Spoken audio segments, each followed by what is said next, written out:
Alright, have you guys ever heard of Dracula? You know, he's like really pale, he has fangs, he like has a cape and basically goes like this. This is like, I want to suck your blood. And he has an accent. Well, I'm going to tell you about, today I'm going to reveal to you the truth about him and who he really is. I'm sure you guys have seen him in movies, TV shows, read about him in books. There's like a bunch of comic books and stuff. He looks really weird in most of these. I've been to his castle a few times in Transylvania. I've also heard stories about him. I've obviously heard the tour guide stuff about him. I'm going to explain how people think they know who he is, who he actually is, and how he still lives on today.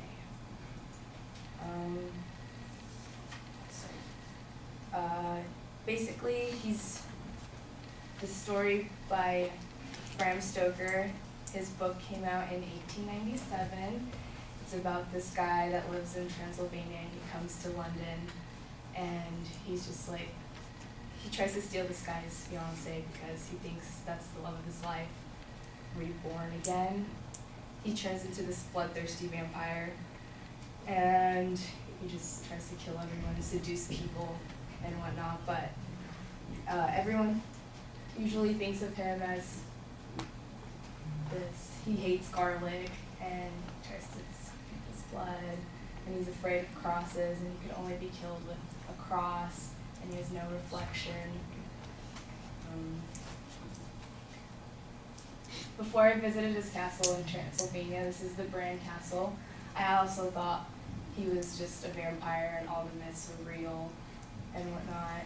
And my mom actually told me that when he ruled, he was the one that brought order to society. People would steal from each other, they would kill each other, backstab each other, and then he was the one that brought everything back.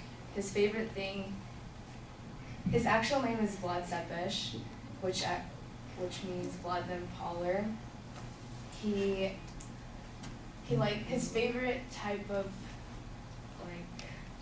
his cruel thing that he liked to do was pull people down on stakes, just like their whole bodies down on a wooden stake. So they would also be left in the town square so that everyone could see like their punishment. He was very cruel to everyone. This is actually not even his castle. This is his dad's castle. His dad's name was Vlad Dracul, where Dracula comes from. Dracula means the son of Dracul, which means the son of the devil, because their family line was very cruel.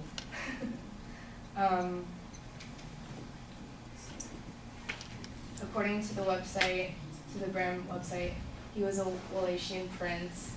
He ruled in 1436. He was actually imprisoned most of his life, but he came back to rule once more.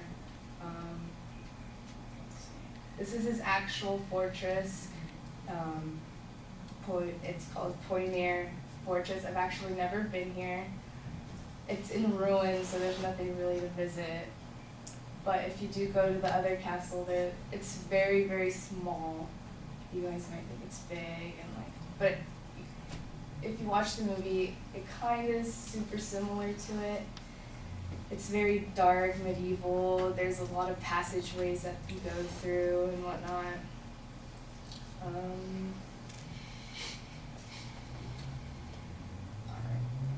Today in Transylvania, he still thrives. He's the main star. It's a tourist attraction. Everyone comes to the Bran Castle. That's actually the castle right there. You can see it. And this is down below where all the people sell stuff like vampire wine and vampire shirts. I have one too. I just lost it. I was gonna wear it today. But yeah, today I've revealed the image of what people think Dracula is, who he was, and how he's still alive today. This is actually supposed to be way before this, but I don't know why it's back here.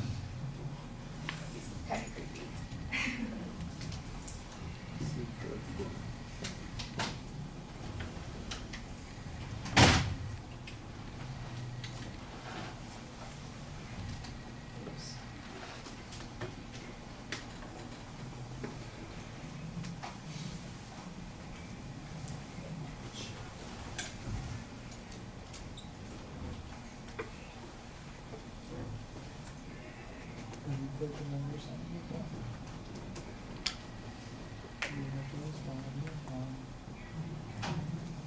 You get it? If you do it, here, first one, you work this one. That, two, two. All right, Jimmy, let us know what you thought. I thought it was pretty good for the most part. You seemed like you had a lot of knowledge on Dracula, like you knew what you were talking about the whole time. The visuals were a little dark, but I mean, it's black and red, it's Dracula. You had a lot of first-hand experience, which is really great when you were presenting that. You gave great examples of Transylvania and everything about Dracula. Your presentation to the audience was really good, I thought, but the conclusion was a little brief, just like one sentence, but I thought it was pretty good.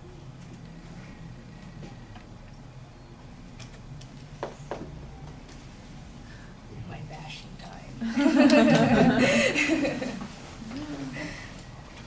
Well, I think you've got a good identification of the purpose, and you've got some good visuals that you're showing us. I do think that there are some problems with the presentation. For example, the visuals often seem like they are randomly put into the presentation as opposed to being connected with something that you're talking about. It's sort of like, well, here's narrating the slideshow kind of thing.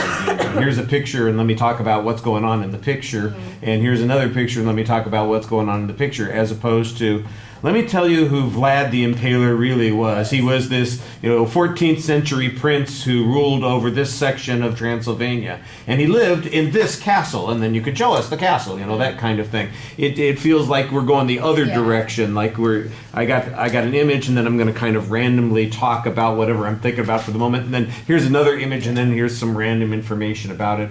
And so I think that's a problem. You've got some good information in the presentation, but it is not being well organized. It's not served by the structure of the speech. It sounded like you had a pretty good setup at the preview, but in the body of the speech, like I said, it really feels like it's just following the pictures. And the pictures don't seem like they have any particular pattern to them. You even mentioned at the end, you've got that one portrait of Vlad there, and it seems like that should have been first in the whole thing. So it just feels like you kind of moseyed into the subject and you're looking around and, well, like we talked about before, well, this is this and that's that, and it just needs to be better planned and structured. There's some interesting pictures and there's some interesting information, but it needs to be put together more coherently. And Jimmy's being a nice guy because he wants to be supportive of his classmates, and everybody should be supportive of their classmates. He probably feels like you did a good job speaking to the audience because he's in the one spot that you are actually speaking to for the most part. You stand sideways and deliver your speech to the wall over there more than half of the time, and he's kind of in that part of the room. Everybody over here, I think, probably feels like they were left out of the presentation. You need to talk to us, and you're talking sideways. You're looking over here at your pictures, and then kind of looking over, like I said, at the wall, and then at the pictures again. And this is where your focus of attention ought to be. All right, thank you.